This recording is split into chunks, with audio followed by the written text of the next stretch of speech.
আসসালামু আলাইকুম। সবাই কেমন আছেন? আশা করি সবাই ভালো আছেন। আজকে আপনাদের সাথে আরেকটি ঘটনা শেয়ার করব, যেটি আমার সাথে ঘটে গেছে ২০২২ সালের একটি ঘটনা।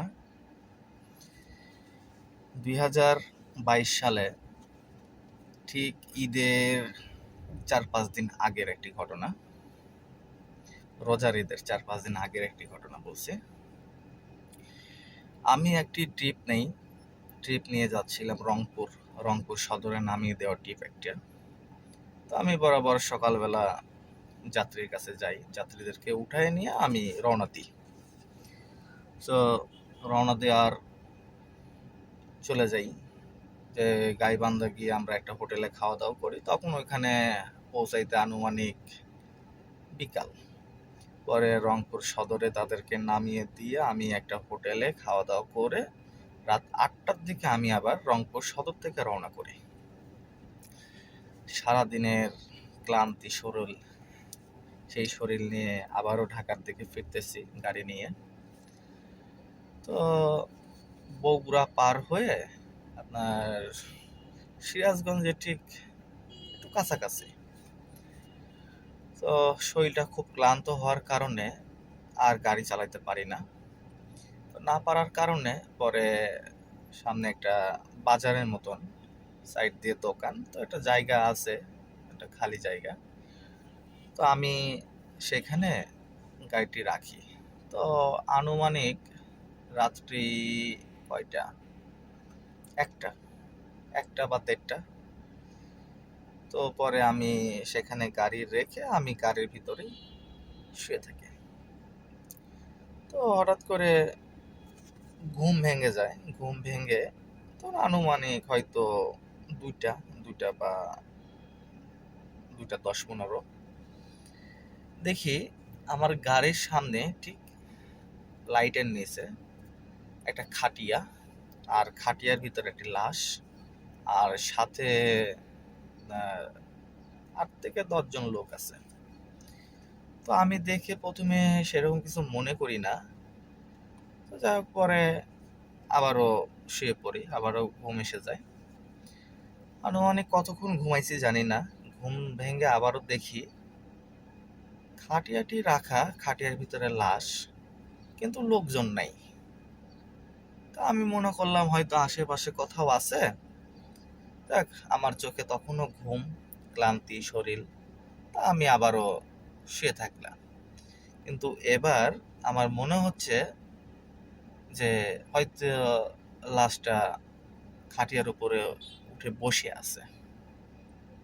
আমি তখনও গাড়িতে, মানে আমি গাড়ি থেকে নামিনি। আমার কাছে মনে হচ্ছে যে এই টাইপের কিছু, যে খাটিয়ার উপরে লাশটা হয়তো বসে আছে। পরে আমি চোখটা খুলে মাথাটা উঁচু করে আমি দেখতে গেলাম, দেখি না, স্বাভাবিক খাটিয়াতে লাশ শোয়া। তারপরে আমি আবারও সিটে হেলান দিয়ে শুয়ে পড়লাম। এবার আমার কাছে মনে হচ্ছে যে লাশটি খাটিয়াতে না, লাশটি আমার গাড়ির পেছনে সিটে। আমি একবার উকি দিয়ে গাড়ির পিছনের সিটটা দেখলাম, না, ফাঁকা। এবার আমার ভয় লাগা শুরু হয়ে গেল। আমি এখন ওই লাশ না দেখে আমি গাড়ির চারদিকে আমি এখন লোকজন দেখা শুরু করলাম, যে লাশের সাথে যারা ছিল তারা কোথায়। আশেপাশে তাকাই দেখি কেউই নেই, ফাঁকা, নির্জন। তো যেহেতু আমার গাড়িটি রাস্তার পাশে, হাইওয়ে রোডের পাশে, তো রোড দিয়ে শাঁ শাঁ করে গাড়ি যাচ্ছে, বাস ট্রাক হুইসেল দিতে দিতে যাচ্ছে, হর্ন দিতে দিতে যাচ্ছে। তো আমার একটা সময় খুবই ভয় লাগা শুরু হয়ে গেল, আমি আর গাড়ির ভিতরে থাকতে পারতেছি না। পরে আমি গাড়ি থেকে নামলাম, নেমে আমি আশেপাশে দেখলাম, দোকানের চারপাশে দেখলাম যে খাটিয়ার সাথে যারা ছিল তারা কোথায়। আমার চোখে এরকম কোনো লোকজন পড়লো না, আমি কাউকে দেখতে পেলাম না। না পেয়ে আমার আমার চোখ বারবার করে খাটিয়ার দিকে যাচ্ছে। পরে আমি খাটিয়ার দিকে তাকালাম ভালো করে, দেখলাম খাটিয়ার উপরে কালো একটা কাপড় দিয়ে ঢাকা, আর সাদা কাপড়ে মোড়ানো লাশটি, সেটা খুব ভালোভাবেই বোঝা যাচ্ছে। আর উপরে একটা লাইট জ্বলতেছে, রাস্তার পাশে দোকানের একটা হয়তো লাইট জ্বলতেছে, ভালো করে দেখতে পেলাম। আনুমানিক 3টা 3:30টার মতন হবে। আমি সেই লাশটি যখন দেখলাম সাদা কাপড়ে যখন মোড়ানো, দেখেই আমার মানে শরীরের ভিতর থেকে আত্মাই উড়ে যাওয়ার মতন অবস্থা। পরে আমি মানে ভয়ে ভয়ে চারিদিকে দেখা আরো ভালো করে দেখতেছি যে কোনো না কোনো লোক তো থাকবেই। এইভাবে তো একটা ফাঁকা একটা জায়গায় রাস্তার পাশে খাটিয়া তো রেখে তো কেউ যাওয়ার কথা না, তাহলে সেই লোকজনগুলো গেল কোথায়? যাই হোক, আমি মনে করলাম যে আচ্ছা ঠিক আছে, তাহলে আমি গাড়ি টান দিয়ে আমি আমি চলে যাই, এখানে আর থাকবো না। আমি আরো সামনে গিয়ে হয়তো কোনো একটা পাম্প বা কোনো একটা মানে লোকজন আছে সেরকম একটা জায়গা দেখে আমি গাড়ি সাইড করে সেখানে হয়তো আবার ঘুমাবো। তো আমি তাড়াহুড়া করে গাড়িতে উঠে পড়লাম, গাড়িতে উঠে পড়ে গাড়ি স্টার্ট করে রওনা দিলাম। তো আমি তো ভয়ে ভয়ে সেই খাটিয়া পার করে চলে গেলাম, যে আমি একটা পাম্পে দেখলাম যে কিছু গাড়ি সাইড করা আছে, পাম্পে ওরকম লোকজন নাই, তো পাম্পের পাশে সাইড করে আমি ওখানে আবার শুইলাম। তো শুয়ে কিছুক্ষণ পরে আমার জানালায় টোকা দেওয়া সাউন্ড। তো আমি উঠে আমি জানালাটা খুললাম। আমাকে জিজ্ঞেস করে, আপনি এইভাবে চলে আসলেন কেন? আমি চলে আসলাম কেন, আপনি কে? তখন বলে, আপনার দায়িত্ব রেখে একটা লাশ রেখে গেছিলাম, আপনি লাশটা না দেখে রেখে চলে গেছেন।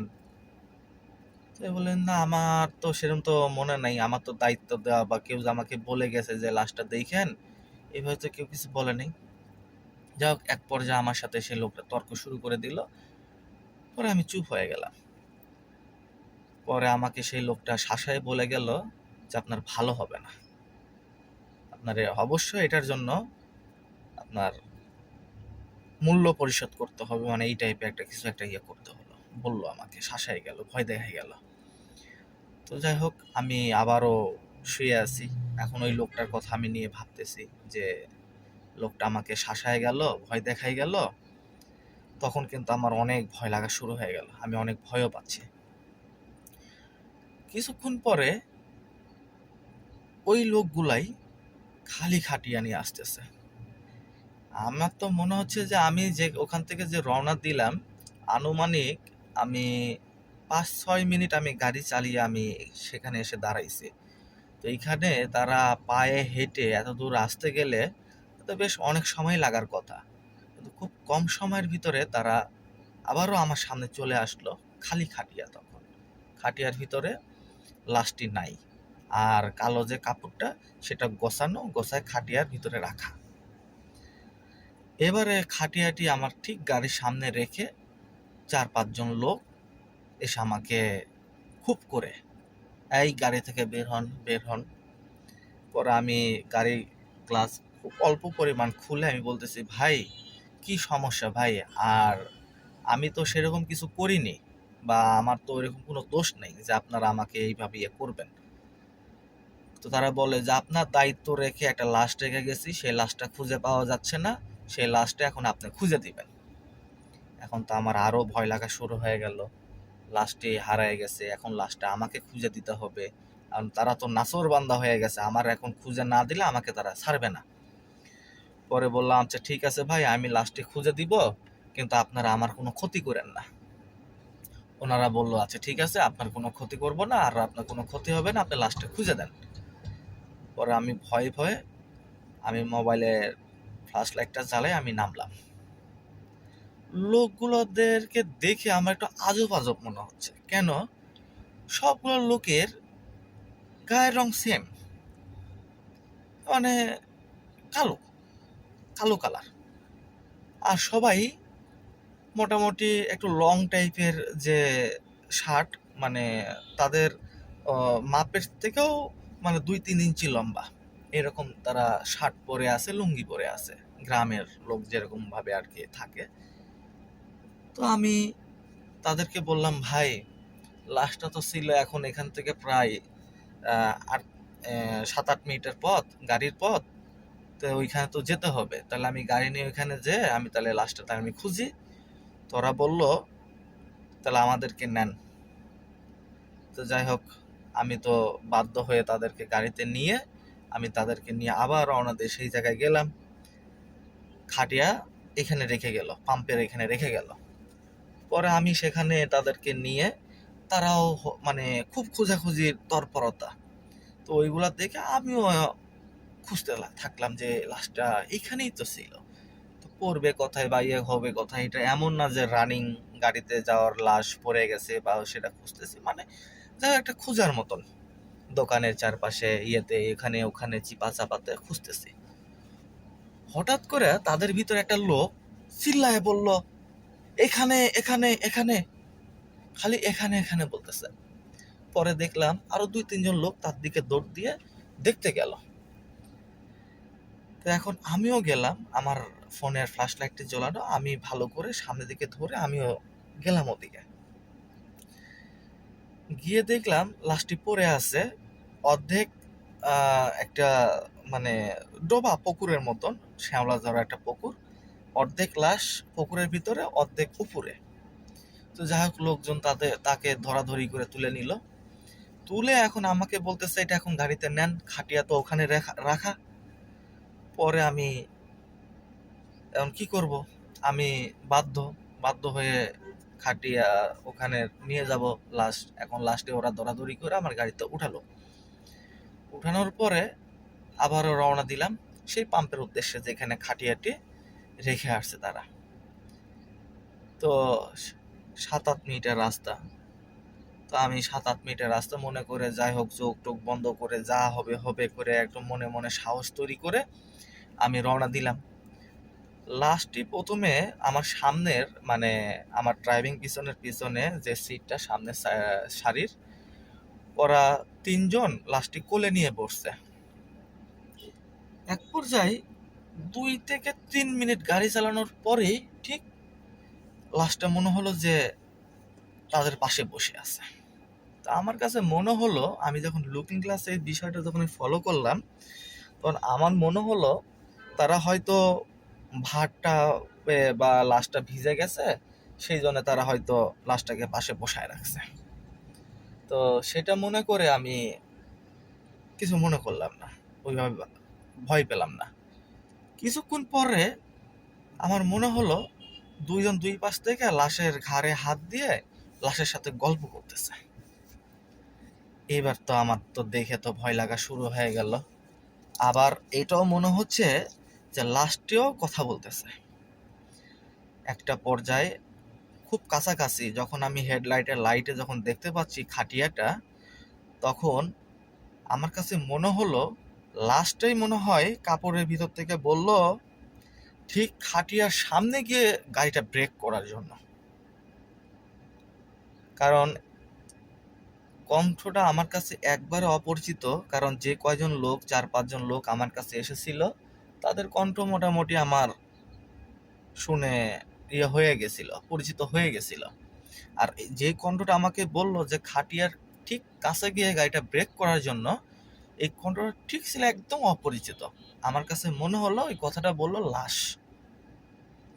তখনই মানে আমার এত ভয় লাগা শুরু হলো যে একটা লাশ কিভাবে বসে আছে, মানুষ বসায় নিয়ে রাখছে পাশে, আবার সেই লাশের সাথে গল্প করতেছে, আবার সেই লাশ আমাকে বলতেছে যে সে একবার খাটিয়ার কাছে ব্রেক করার জন্য। ভয়ে আমার শরীর একবারে জমে যাওয়ার অবস্থা। তারপরে একটা পর্যায়ে লাশে ওই খাটিয়ার সামনে গিয়ে পৌঁছালাম। খাটিয়ার ঠিক কাছে গিয়ে আমি ব্রেক করে এরপরে ওই লোকজনগুলো কি করলো, লাশটাকে একদম মনে হচ্ছে যে হেঁটে নামালো। আমি তো ঘাড় ঘুরে যখন এভাবে যখন দেখলাম, দেখে তো আমি তো আরো অবাক যে কিভাবে একটা লাশকে তারা হাঁটায় নামায় খাটিয়ার করে শোয়াই দিল। শোয়াই দিয়া এখন আমাকে বলতেছে, খুব জোর বেঁচে গেছিস, তোর অনেক ক্ষতি করতাম, তোর অনেক খারাপ হতো। এইভাবে তারা আমাকে খুব ইয়া করলো। তাদের কথায় আমি অনেক ভয় পেয়ে পরে আমি আর ওইখানে দাঁড়ালাম না। সেই অবস্থায় আমি গাড়ি টান দিলাম। আমার চোখে ঘুম টুম সব উড়ে গেল। পরে আমি গাড়ি টান দিয়ে আমি ঢাকার দিকে আবার রওনা দিলাম। এবার আমার কাছে মনে হচ্ছে ঠিক ওরা 4-5 জন লাশ সহ আমার গাড়িতে ওরা বসা। আমি এটা ফিল করতে পারতেছি। আমার গাড়ি তখন মনে হচ্ছে ভারী ভারী হয়ে গেছে, যে তারা মনে হয় আমার গাড়িতে বসা। কিন্তু আমি কাউকে দেখতে পাচ্ছি না। লুকিং গ্লাসে আমি পিছন দিকে খালি অন্ধকার, আমি কাউকে দেখতে পাচ্ছি না। কিন্তু আমার কাছে এইরকম ফিল হচ্ছে যে তারা আমার গাড়িতে বসা। এইভাবে চলতেছি একটা পর্যায়ে ফজরে আজান দিয়ে দিল। আমি একটা মসজিদ দেখে সেখানে দাঁড়াইলাম। দাঁড়ায় সেখানে গাড়ি সাইড করে নেমে পরে আমি সেখানে হাত পা মুখ চোখ ধুয়ে অজু টজু করে নিলাম। নিয়ে নামাজ আর পড়লাম না। পরে গাড়িতে এসে লাইট ধরে দেখলাম যে না, আমার গাড়ি পুরাপুরি ফাঁকা। পরে আমি সেই সময় আমি রওনা দিয়ে ঢাকাতে চলে আসি। সেই ঘটনায় আমি এত ভয় পাইছি, আমি 4-5 দিন আমার জ্বর এসে গেছিল, আমি গাড়ি চালাইতে পারি নাই। আর এরপর থেকে সেই গাড়িতে আমি যতবারই উঠতাম ততবারই আমার সেই ঘটনার সেই লাশ, সেই মানুষজনের কথা মনে পড়তো। তো যাই হোক, এই ছিল আমার সেই ঘটনা। তো আশা করি সবারই ভালো লাগবে। সেই মুহূর্ত আসলে অনেক ভয়ের ছিল। যাই হোক, আমার বলার মধ্যে যদি কোনো ভুল ত্রুটি হয়ে থাকে সবাই ক্ষমা দৃষ্টিতে দেখবেন। এরকম ছোটখাটো ঘটনা সম্মুখীন আমি হয়েছি, ইনশাআল্লাহ আপনাদের সাথে শেয়ার করব। ধন্যবাদ, ভালো থাকবেন সবাই।